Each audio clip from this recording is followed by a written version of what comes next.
Vamos lá, então. Mas vamos lá, vamos falar do jogo contra o Equador. Como é que está a escalação do que jogou contra o Equador? Então, o que ele fez? Ele colocou o Casemiro aí na cabeça da área, que faltava um líder ali na posição, e o Wanderson e Alexandro ficaram muito contidos, né? Ele se preocupou mais com a marcação, e interessante que o Gerson, eu queria chamar atenção para isso, que ele joga no Flamengo pelo lado direito, ou ali onde está o Estevam, ou do lado onde está o Bruno Guimarães. E uma curiosidade que ele colocou o Gerson pelo lado esquerdo. Talvez o Gerson tenha estranhado um pouco essa posição. Chamou a atenção também que o Bruno Guimarães vinha jogando bem, até razoavelmente bem, e foi muito mal nesse jogo. Não sei se foi algum aspecto outro, marcação, mas ele jogou muito abaixo, né? O Richarlison, completamente fora de forma, um jogador que não tem prateleira, talvez, para colocar esse número da camisa e ser titular. Fraco, né? Eu acho que ele já chegou, que nem diz o Alenzão, viu, Dudu? Chegou na live aí. O Alenzão, ele fala no tênis, por exemplo, o cara é top 20, e ele fala, para mim, acho que já deu, chegou no teto. Do 20, ele não consegue pegar um ranking melhor. E o Richarlison, eu acho que, como jogador de futebol, ele já chegou no teto dele, era tudo que ele tinha para mostrar, e foi abençoado até de poder vestir essa camisa. E até jogar uma Copa do Mundo titular, hein? Quantos centroavantes, 9 brasileiros, que não tiveram nem a chance de ir para a Copa, e o Richarlison jogou uma Copa de titular. Bom, então ele fez aí um 4-3-3 com 2 meio-armadores, que é uma boa estratégia, os jogadores meio que se aproximando. E eu queria chamar a atenção do Estevam, que vai ser sacado provavelmente amanhã, mas para mim ele foi ousado em colocar, e o Estevam, já falei no início, né? Fez uma virada de jogo de pé direito espetacular para o Vini Júnior, que foi no fundo. E o Vini também ainda não está jogando todo o seu potencial, mas ele fez uma escalação correta para jogar fora, para não sair de lá com um resultado de derrota, e foi o que aconteceu. Agora, o que nós podemos pensar sobre a seleção, não só para o jogo que vem, mas com os jogadores que nós temos, né? Porque a gente tem uma safra que é essa aí. Se você for acrescentar, eu vou colocar alguns na próxima prancheta, sugestionando outros. Como eu chamei a atenção do Jamerson, do Vitória, na lateral direita, eu vou fazer uma proposta ousada, tática, na minha prancheta a seguir. Pode passar, âncora. Vai lá. Tem um jogador insana. aí... Prancheta mais insana que já foi apresentada aqui. Tem um jogador, assim, o esquema... Para mim, o Léo Ortiz é titular absoluto da zaga. Depois pode vir esse Alex que entrou, pode vir Marquinhos, mas nós não temos um zagueiro com a qualidade do Léo Ortiz. Tem que achar um lugar para ele. E como a gente não tem muitos jogadores, muitos laterais, né? Uma safra boa de laterais, eu acho que o Lucas Moura... Até gaguejei para falar. O Lucas Moura, para mim, ele nunca foi um jogador cerebral, né, Eduardo? Nós metemos o pau no Rivaldo aqui, que o Rivaldo às vezes demorava para pensar, tinha dificuldade de raciocínio, prendia demais a bola, saía para o lado errado.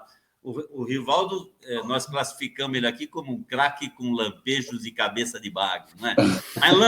Lampejitos, mas tinha isso. E o Lucas Moura, apesar de toda a qualidade de velocidade física que ele tem, e eu achava sempre que ele podia ser um grande lateral direito, porque ele é um jogador que salta bem, cabeceia bem, disputa bem as bolas de cabeça, podia fazer uma cobertura aí dentro da área, podia defender também.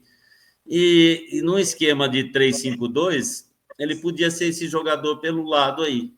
Quantos anos ele está, João? Então, não sei. Enciclopédia, me já ajude tem uns aí. 35? Não, tem menos. 30... Ele é da idade do Neymar, que ele era da seleção junto com o Neymar. Ele é de 33. 92, ele tem 32 anos. Aí, ó. É. Tá, 33. então, assim, na ciência, né, quando você vai testar uma hipótese científica, você fala assim, esse remédio é bom para dor de cabeça, você tem que submeter a teste o remédio. Aí passa por todas as fases de teste, né? Uma vez o teste sendo aprovado, você autoriza. E aí, o que eu estou colocando aí? Uma hipótese. Isso é uma hipótese, uma alternativa, porque nós temos uma safra muito igual, muito tecnicamente fraca nas laterais também. E eu meti um 3-5-2 aí, ó. Eu acho assim, o Estevão, com a idade que ele tem, jogar o que ele já está jogando no Palmeiras e fazer a partida que ele fez fora, esse cara não pode sair do time. Então, o Ancelotti vai procurar reforçar, deve tirar ele do time, mas eu colocaria um 3-5-2, dando liberdade para o Rafinha e para o Estevão. Ficaria um quadrado interessante aí na frente, hein? E o Vini, o Vini Júnior sem precisar marcar lateral, né? E um outro 9, que para mim o menor é que está fora de forma, voltou de contusão, mas o Pedro é o melhor 9 brasileiro que nós temos jogando. O Endrick pode ser uma opção no futuro, não sei como é que ele vai estar, mas eu estou tentando buscar alternativas em outros nomes, né? Porque o nosso elenco que vai para a Copa, 90% é esse aí, esse que o Ancelotti convocou. Então, seria uma situação de um outro esquema, dando chance para o Estevão jogar e dando chance para o Rafinha, que tem mobilidade, que pode vir puxar por dentro. E outra coisa que eu achei do jogo do Brasil contra o Equador, não sei se foi por conta da segurança defensiva, eles não mudaram muito de posição, os atacantes. O Vini Júnior só lado esquerdo, o Estevão só do lado direito. Então, assim, não havia alternância. Vamos ver. O Vini Júnior bem na extremidade, né? Canteado. Bem ali, só nessa função, né? E aí... E os laterais não passavam, né? Não chegava, nenhum dos dois avançava, nem o Wanderson, que também acho que não tem prateleira. Fraco, hein? Fraco esse Wanderson aí. E o Alexandre também já vem o Alexandre é da mesma geração do Neymar e do Lucas, não é? Pensar que daqui a um ano, qual a idade que ele vai estar e como é que está o fôlego dele. E o Luiz Henrique do Botafogo? Então, descartaram esse cara e salvou o Dorival, hein? Em vários jogos na eliminatórias foi ele que salvou. Bem lembrado, César. Ele está na Rússia e o Gerson pode ir para lá, né? E o Gerson, agora ele vai sacar o Gerson do time. Como é que vai ficar a escalação? Ele sacou o Gerson, vai sacar o Estevão, Papu, Martinelli na direita, que é outro erro também. Para o próximo jogo, ele vai tirar o Gerson e colocar o Martinelli. E o César falou que ele ia tirar o Estevão, né? E colocar o Rafinha de volta. O Richarlison e vai colocar Rafinha e Matheus Cunha. Até acho que o Matheus Cunha merece titular. Melhor que o Richarlison, né? E aí vai acontecer o seguinte: vai ficar sem o Estevão, o Gerson também é um jogador que jogou do outro lado. Se entrar o Martinelli pela direita, volta lá, âncora. Se entrar o Martinelli, ele não é o jogador que joga desse lado. Então, eu não entendo bem a saída do Estevão, mas vamos torcer. O homem sabe o que faz. E é isso. Se eu fosse o técnico, eu botaria Lucas Moura na ala direita da seleção brasileira. Submeteria a teste. Olha, eu achei essa prancheta a mais insana que já foi colocada aqui no programa.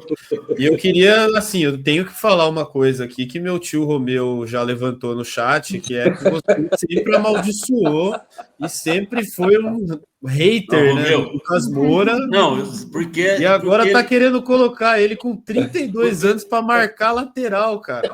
Não, mas ele vai ter 3 zagueiros atrás dele. E eu sempre amaldiçoei, porque... Amaldiçoei não, né? Meu cunhado é foda, ficar falando essas merdas.